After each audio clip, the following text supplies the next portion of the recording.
আজকে আমি এখানে দাঁড়িয়েছি শুধুমাত্র ওই সুজয়ের জন্য। আমাকে আজকে এই ভূমিকায় অভিনয় করতে হবে। তবে আজকের গল্পের পুরো কাহিনী, চিত্রনাট্যকার এবং নির্দেশক হচ্ছে সুজয় সেন। আমাকে খালি একটা রোল প্লে করার জন্য দেওয়া হয়েছে, যেটা হচ্ছে মেন্টরের ভূমিকা। তো আমি জানি না সেই ভূমিকায় আমি কতটা সফল হতে পারবো। যদি নাটকটা সার্থক হয় পুরো দায়িত্ব সুজয়ের, আর যদি ফ্লপ করে তার পুরো দায় আমার। তো আজকে আমরা এখানে এসেছি সবাইকে, যে কলকাতা শহরের গঙ্গার দু প্রান্তে, ভাগীরথী নদীর দু প্রান্তে অনেক ঘাট আছে। তবে আমরা আজকে নির্দিষ্ট কিছু ঘাট বেছে নিয়েছি। কোথা থেকে কোথায়?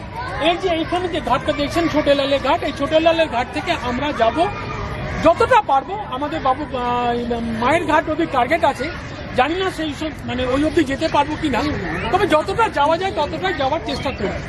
আর যেতে যেতে এই ঘাটের যে সম্পর্কে দু চারটে কথা বলার, সেটা আমি মানে একটু অর্জন করেছি, মানে যে দুপাতা বইপত্র মেলেছেন সেগুলো আমরা কিন্তু একটু শেয়ার করবো। প্রথমেই বলে, আমি কিন্তু ঐতিহাসিক নই, ইতিহাসবিদ কিচ্ছু নই। আমি আপনাদের মতন একজন সাধারণ মানুষ। তবে সুবিধা জানি, আমার ইতিহাস নেই, সুবিধাকেও আমি চিনি। আমরা দুজনেই ইতিহাস ভালোবাসি। তাই জন্য ইতিহাসের টানে বাংলা পথে প্রান্তরে, গ্রামে গ্রামান্তরে আমরা ঘুরে বেড়াই। বিভিন্ন স্থাপত্য, মন্দির, মসজিদ, গির্জা, রাজবাড়ি, জমিদার বাড়ি আমরা ঘুরে বেড়াই। ঠিক সেরকম এখানেই আমরা ঘুরে বেরিয়েছি। আমরা 7 দিন আগে আমি আর সুজয় এখান থেকে হেঁটে হেঁটে প্রত্যেকটা ঘাটকে ফিজিক্যাল ভেরিফিকেশন করে গেছি, কোন কোন ঘাটের অস্তিত্ব আছে, তাদের কি কি নাম আছে। কারণ সব বইতে সব রকম ঘাটের কথা লেখা নেই, কোনো বইতে কম, কোনো বইতে বেশি, এরকম একটা ব্যাপার আছে। ব্রিটিশ আমলে যে সমস্ত ম্যাপ তৈরি হয়েছে তাতেও কিন্তু নানা বিচ্যুতি আছে। ঘাট বানাতে শুরু করলো। তবে এই ঘাট হচ্ছে সাধারণত 3 প্রকার ঘাট। একটা হচ্ছে স্নানের ঘাট, দুটো হচ্ছে শবোদয়ের ঘাট, আর আরেকটা হচ্ছে আমাদের ফেরি ঘাট বা যান চলাচল, নৌ চলাচলের জন্য। 3 রকম ঘাট আমরা মোটামুটি, এই হচ্ছে একটা সাধারণ থিওরি। তো বড় লোকরা যাদের পয়সা করি ছিল, যাদের প্রভাব প্রতিপত্তি ছিল, তারা পয়সা দিয়ে যার মতন ঘাট তৈরি করছে। আপনারা দেখছেন একটা নমুনা, এটা ছোটলালের ঘাট। হ্যাঁ, এটা বিশাল একটা স্ট্রাকচার। ওপরের স্ট্রাকচারটা অনেক পরে তৈরি হয়েছে। এটা সম্পর্কে পরে বলছি। আগে বলি মল্লিক ঘাট ফুলের বাজারের কথা। আপনারা জানেন, একটু আগে সুবিধাবাবু বলছিলেন যে এটা এশিয়ার বৃহত্তম, এশিয়ার প্রাচীনতম এবং এশিয়ার সবচেয়ে ফুলের বাজারে যে অর্থনৈতিক লেনদেনটা, সেটা কিন্তু আমাদের এই মল্লিক ঘাটে হয়ে থাকে। প্রতিদিন এখান থেকে 1.5 থেকে 2 গাড়ি বড় বড় লরি করে, মানে ওয়েস্টেজ, সেটা কিন্তু জঞ্জাল যেটা, সেটা ধাপায় চলে যায়। তার মানে কত ফুল এখানে আসে। এই ঘাট, আমি এখানে লোকের সঙ্গে কথা বলেছি, বলছে 24 ঘন্টাই নাকি ঘাট খোলা থাকে, এইরকম একটা ব্যাপার। তো যাই হোক, এবার মল্লিক ঘাট যেটা ফুলের মার্কেটটা, এটা নিয়ে একটু কনফিউশন আছে। কারণ বাবারে, তো আমি কুকুর দেখ,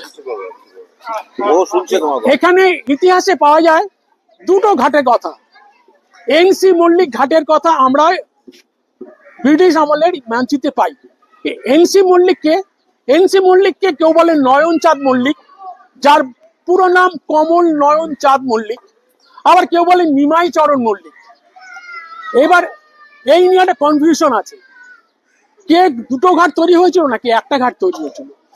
তবে ধরে নেওয়া হয়, কেউ কেউ বলেন একটাই ঘাট, আবার কেউ কেউ বলেন নয়নচাঁদ মল্লিক আগে ঘাট তৈরি করেছে, কারণ নয়নচাঁদ মল্লিক অনেক সিনিয়র। তার পুত্র হচ্ছে নিমাই চরণ মল্লিক, তার পুত্র হচ্ছে রামমোহন মল্লিক।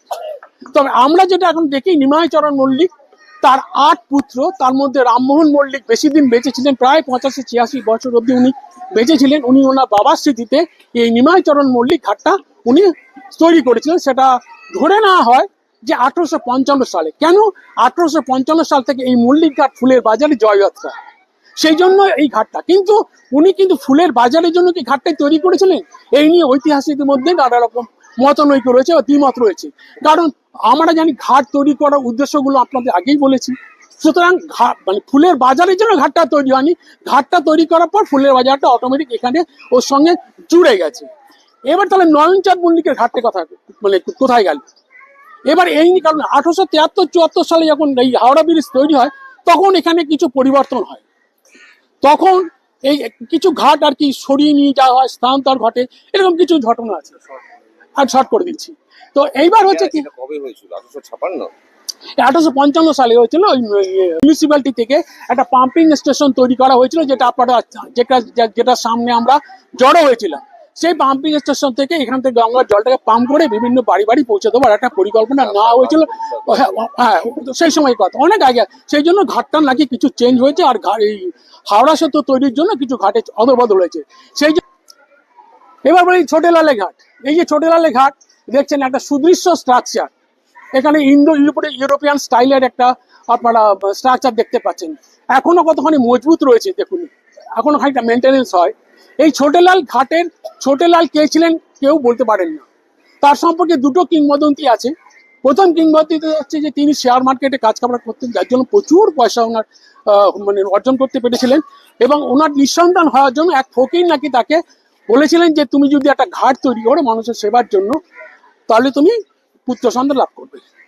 তো ওই জন্য ঘাটটা তৈরি করেছেন। এবার এই প্রসঙ্গে একটা কথা বলি, ঘাট তৈরির পেছনে কিন্তু আরেকটা জিনিস ছিল, যেটা হচ্ছে মানুষের সেবা করা, মানুষের প্রয়োজনে লাগে, এবং পুণ্য অর্জন। তখনকার মানুষের মধ্যে কিন্তু পুণ্য অর্জন করার একটা মানসিকতা ছিল, এবং ঘাটের কাছে অনেক কালী মন্দির, শিব মন্দির অনেকে নির্মাণ করেছে। এটাও কিন্তু ঘাট তৈরি করার আরেকটা উদ্দেশ্য, যেটা তখন বলা হয়নি, এই ঘাটে আমি বলে ফেলি।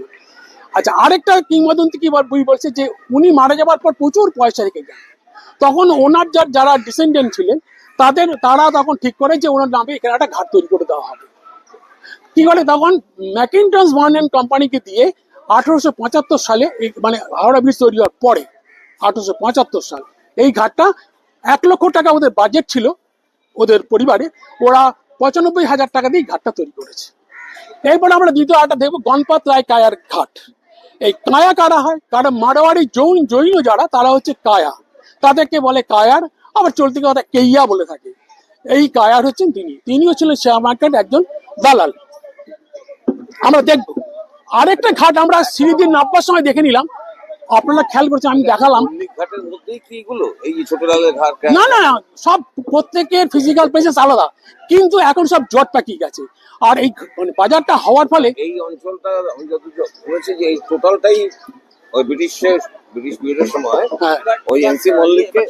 হ্যাঁ, এবার আর লাস্টে বলে দিই একটুখানি যে রামচন্দ্র গোয়েঙ্কা ঘাট আমরা এখানে দেখবো। রামচন্দ্র গোয়েঙ্কা হচ্ছেন একজন মানে ধনী ব্যক্তি, কিন্তু সমাজসেবামূলক কাজকর্ম করেছেন। এবার এখানেও ডিসপুট আছে। রামচন্দ্র গোয়েঙ্কা ঘাট কেউ কেউ বলে রামচন্দ্র গোয়েঙ্কা নিজেই তৈরি করেছেন, আবার কোনো কোনো ঐতিহাসিকদের মতে তার দুই ছেলে হরিরাম গোয়েঙ্কা এবং ভর্তৃদাস গোয়েঙ্কা, এই দুজনেই মিলে 1880 থেকে 1900 সালের মধ্যে রামচন্দ্র গোয়েঙ্কা ঘাটটা তৈরি করেন, এবং সেটা জেনানা ঘাট। কারণ তখনকার দিনে কিন্তু মেয়েরা গঙ্গায় স্নান করতো সূর্যোদয়ের সাথে সাথে, আলো ফুটবার সাথে, কারণ তারা পরপুরুষের কাছে নিজেদেরকে মানে প্রকাশ করতে পারতো না, তাদের সামাজিক কিছু সংস্কার ছিল, বিধিনিষেধ ছিল। আর বড় বড় ঘরের রমণীরা, নারীরা, রানীরা যারা, তারা কিন্তু পালকি বাহকদের পালকিতে করে আসতেন, পালকি শুধু গঙ্গায় চোপানো হতো, বা পালকি শুধুই তাদের ঘরে ফেরত নিয়ে যাওয়া হতো। আর পুরুষরা যে কোনো ঘাটে যে কোনো ভাবে স্নান করতে পারতেন। দেখুন, একটা প্রসঙ্গ বলতে গিয়ে আরেকটা প্রসঙ্গ মিস হয়ে যাচ্ছে, পরবর্তী সেকালে বলছি। আর গোয়েঙ্কা ঘাট এটা, তার পাশে আরেকটা নামবার সময় আপনাদের ঘাটটা দেখালাম, যে ঘাটের কথা বহু বইতে উল্লেখ নেই, বিশ্বেশ্বরলাল হরগোবিন্দ শ্রাদ্ধ ঘাট। এক মিনিট আমি বলি, ওই শ্রাদ্ধ ঘাট, ওটা কিন্তু শ্রাদ্ধের ঘাট, কিন্তু ওই ঘাটটা আমরা যেতে পারবো না, কারণ ওখানে ফুলের মার্কেট দোকানদারি